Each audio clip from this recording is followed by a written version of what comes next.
Hello दोस्तों, स्वागत है आप सभी को राज स्टडी में।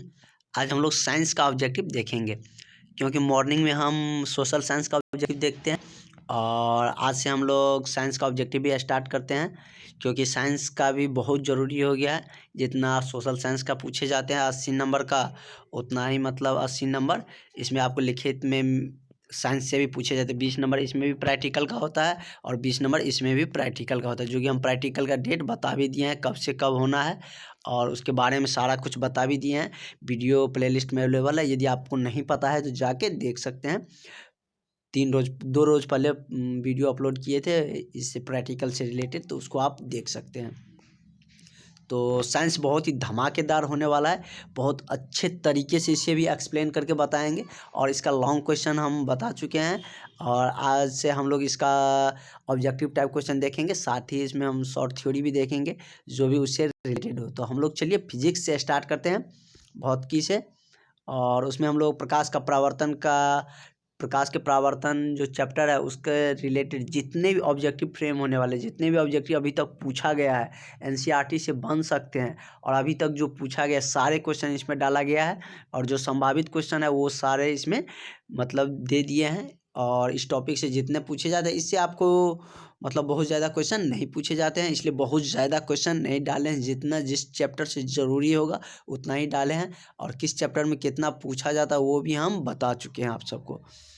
तो चलिए बिना देरी के हम स्टार्ट करते हैं। और ये थ्योरी आपके लिए बहुत इंपॉर्टेंट हो जाता है ऑब्जेक्टिव बनाने के लिए और नॉलेज के लिए भी बहुत ज़रूरी हो जाता है। बहुत कम समय में बहुत अच्छे तरीके से ये थ्योरी लिखा गया है, मतलब एक चैप्टर सब टॉपिक का निचोड़ रहता है। तो चलिए स्टार्ट करते हैं हम लोग। और यदि आप चैनल पर नए हो तो सब्सक्राइब ज़रूर करिएगा और दोस्तों को भी शेयर कर दीजिएगा ताकि उसे भी पता चले और हमें भी मोटिवेशन मिले। आप अंत तक मेरे साथ जुड़े रहिए, अच्छा आपको मतलब आउटपुट मिलने वाला है। तो चलिए इसमें देखते हैं क्या है मेरा पहला पॉइंट। प्रकाश के परावर्तन के 2 नियम होते हैं। क्या क्या होता है कि पहला होता है आपतन कोण, परावर्तन कोण क्या होता है, बराबर होता है। ऑब्जेक्टिव में ऐसे ये पूछे जाएंगे कि प्रकाश के कितने नियम होते हैं, प्रकाश के परावर्तन के कितने नियम होते हैं। कितने होते हैं? 2 होते हैं। और कौन कौन 2 होते हैं? एक ये होता है आपतन कोण परावर्तन कोण बराबर होते हैं। 2 में से एक ये है और एक क्या होता है कि आपतन कोण आय परावर्तन कोण आर, ये दोनों क्या होता है एक ही बिंदु पे आके मिलता है, तो वही क्या है इसका दूसरा नियम है। इसे भी ऑब्जेक्टिव फ्रेम हो सकता है कि आपतन कोण और परावर्तन कोण में रिलेशन क्या है, कहीं गुना दे के दे देगा, कहीं बट्टा में दे देगा, कहीं बराबर देगा। तो क्वेश्चन कैसे फ्रेम होंगे नीचे भी लिखे हैं, ये पहले थ्योरी टाइप है उसे भी जान लीजिए। और बहुत ही सटीक मैंने थ्योरी बताया आपको कि वास्तविक प्रतिबिंब वस्तु की अपेक्षा हमेशा उल्टा होता है।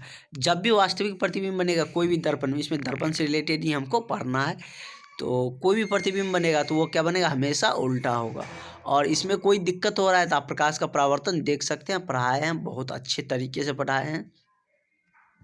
उसके बाद है कि आभासी या काल्पनिक प्रतिबिंब वस्तु की अपेक्षा हमेशा सीधा होता है।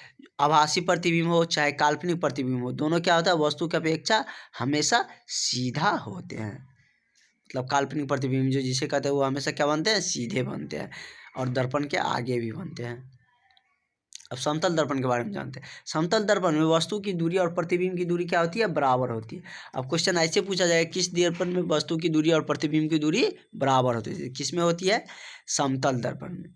नेक्स्ट पॉइंट है कि प्रतिबिंब समतल दर्पण में, ये समतल दर्पण का है, प्रतिबिंब दर्पण के पीछे वस्तु की अपेक्षा सीधा और आभासी मतलब काल्पनिक प्रतिबिंब बनता है। समतल दर्पण में हमेशा क्या होता है, दर्पण के पीछे प्रतिबिंब बनता है और पीछे बनेगा तो अपेक्षाकृत सीधा बनेगा और काल्पनिक प्रतिबिंब बनता है। पीछे बनेगा तो वह हम लोग मानेंगे कि नहीं यहाँ पे वस्तु मिलती हुई प्रतीत होता है, लेकिन वास्तव में वहाँ पे मिलता नहीं रहता पीछे में। कहीं पीछे में हम देखने थोड़ी ना जाते हैं, तो वो इसलिए बोलते हैं कि यह क्या है, काल्पनिक प्रतिबिंब बनाती है। उसके बाद नेक्स्ट पॉइंट देखते हैं। अवतल दर्पण में वास्तविक, काल्पनिक, सीधा, उल्टा दोनों प्रकार के प्रतिबिंब बनते हैं। अवतल दर्पण में क्या वास्तविक भी बनेगा, काल्पनिक भी बनेगा, उल्टा भी प्रतिबिंब, मतलब दोनों तरह के प्रतिबिंब इसमें बनते हैं। इसके बाद नेक्स्ट मेरा क्वेश्चन है कि उत्तल दर्पण आभासी और सीधा प्रतिबिंब बनाता है। उत्तल दर्पण कैसा प्रतिबिंब बनाता है, उत्तल दर्पण आभासी बनाता है और सीधा प्रतिबिंब बनाते हैं। तो दर्पण सूत्र क्या होता है कि 1/v प्लस 1/u बराबर क्या 1/f। यह क्या है दर्पण सूत्र होता है। ये भी बहुत बार पूछे गए हैं, 2020 में भी पूछा है। 4 तरह से कहीं माइनस प्लस करके दे दिया रहेगा आपको, ऑप्शन में पूछे जाएंगे। और उसी को ऐसे भी लिख सकते हैं 1/v 1/r बराबर 1/f तो होता ही है। एफ को हम क्या लिखते हैं, एफ बराबर क्या होता है, फोकस होता है वक्रता त्रिज्या की आधी, तो r/2। तो एफ की जगह पर r/2 लिखे तो 2 ऊपर चल गया, r नीचे आ गया, तो उसी का मतलब विस्तार फॉर्म है। कहीं ऐसे लिखा हो तो कंफ्यूज मत होइएगा। अब 2 ही पॉइंट है, उसके बाद हम लोग ऑब्जेक्टिव की तरफ बढ़ेंगे। उसके बाद है अवतल दर्पण की वक्रता त्रिज्या और फोकस दूरी क्या होता है, दोनों ऋणात्मक होती है। अवतल दर्पण में क्या होता है, वक्रता त्रिज्या और फोकस दूरी दोनों क्या होता है, ऋणात्मक होती है। और उत्तल दर्पण में क्या होता है, उत्तल दर्पण में धनात्मक होती है। ये दर्पण के अंदर बनता है इधर, तो उत्तल दर्पण में क्या होता है, मतलब उत्तल दर्पण उठा हुआ रहता है और अवतल दर्पण कैसे रहता है, धंसा हुआ रहेगा। उत्तल दर्पण उठा हुआ होता है। तो उत्तल दर्पण में क्या कह रहा है कि वक्रता त्रिज्या और फोकस दूरी क्या होती है, धनात्मक होती है। तो इससे आपको बहुत मतलब ऑब्जेक्टिव में मिलने वाले हैं। तो चलिए अब हम लोग ऑब्जेक्टिव की तरफ बढ़ते हैं। तो मेरा आज का पहला क्वेश्चन बहुत ही अच्छे क्वेश्चन है, जो बहुत बार अभी तक पूछा गया है। काउंट भी नहीं कर सकते हैं इसको कि अभी तक कितने बार पूछा गया है। पूछा है कि हजामत के लिए, मतलब हजामती के लिए जो दाढ़ी उड़ी बनाता है उसके लिए कौन से दर्पण उपयोग होते हैं। तो कौन से दर्पण उपयोग में आते हैं, अवतल दर्पण। इस क्वेश्चन को ऐसे भी पूछा जाता है कि दाढ़ी बनाने में कौन से दर्पण यूज किया जाता है, क्या किए जाते हैं, अवतल ही दर्पण। वही बात सेम ही है, 2 तरह से पूछे जा सकते हैं, वो भी क्वेश्चन कहीं होंगे आगे। निम्न में से किस दर्पण, नेक्स्ट क्वेश्चन है मेरा, निम्न में से किस दर्पण की फोकस दूरी ऋणात्मक होती है। अभी ही देखे थे कि अवतल दर्पण की फोकस दूरी क्या होती है, फोकस दूरी और वक्रता त्रिज्या दोनों क्या होती है, ऋणात्मक होती है। तो इसका मेरा करेक्ट आंसर कौन आ जाएगा, ऑप्शन नंबर सी हो जाएगा। तो इसलिए हमने शॉर्टली थ्योरी बता देते हैं आप लोगों को ताकि दिक्कत ना हो।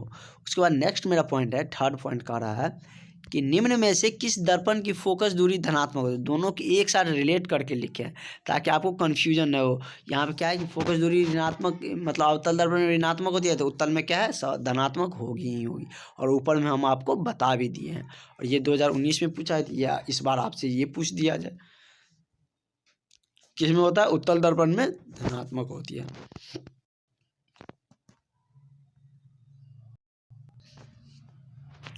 तो चलिए चौथा क्वेश्चन देखते हैं क्या कह रहा है कि उत्तल दर्पण द्वारा बना प्रतिबिंब होता है, कैसे होता है, काल्पनिक उल्टा या काल्पनिक सीधा या वास्तविक उल्टा या वास्तविक सीधा।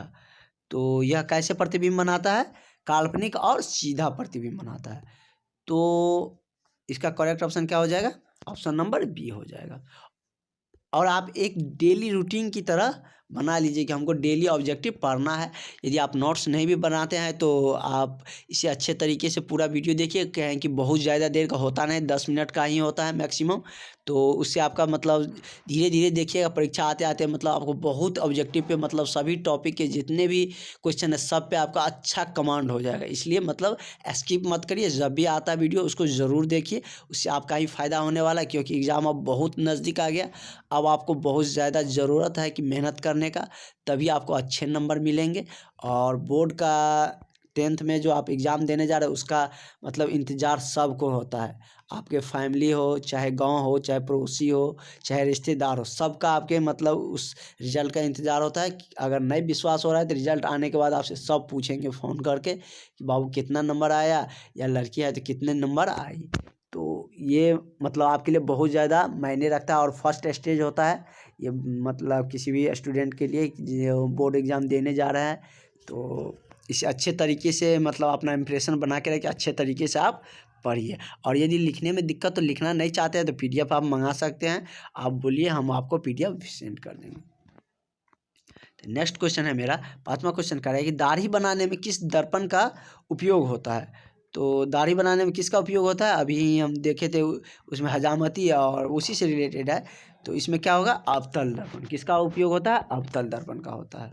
तो इसमें हम लोग एक और क्वेश्चन देख लेते हैं, क्या कि 10 मिनट ही हमको कवर करना है। मोटर गाड़ी के चालक के सामने कौन सा दर्पण लगा रहता है, अवतल, समतल या उत्तल। चालक के सामने में जो लगा रहता है ना, वो कौन सा दर्पण रहता है, वह रहता है उत्तल दर्पण। और जिसे हम क्या कहते हैं, साइड मिरर भी कहते हैं। चालक के सामने मतलब साइड मिरर, और गाड़ी के हेडलाइट में रहता है वह अवतल रहता है, लेकिन चालक के सामने में जो रहता है जिसे हम हेडलाइट वो मतलब साइड मिरर कहते हैं, वह क्या रहता है, उत्तल दर्पण का होता है। तो रहने देते हैं, आज के लिए इतना ही। इसके बाद हम लोग आगे, इसके आगे जो क्वेश्चन बचा हुआ उसको हम नेक्स्ट वीडियो में कंटिन्यू करेंगे। तो चलिए आज के लिए इतना ही, थैंक यू। और आप चैनल पर नए हो तो सब्सक्राइब जरूर करिएगा, और दोस्तों से भी सब्सक्राइब जरूर करवाइए।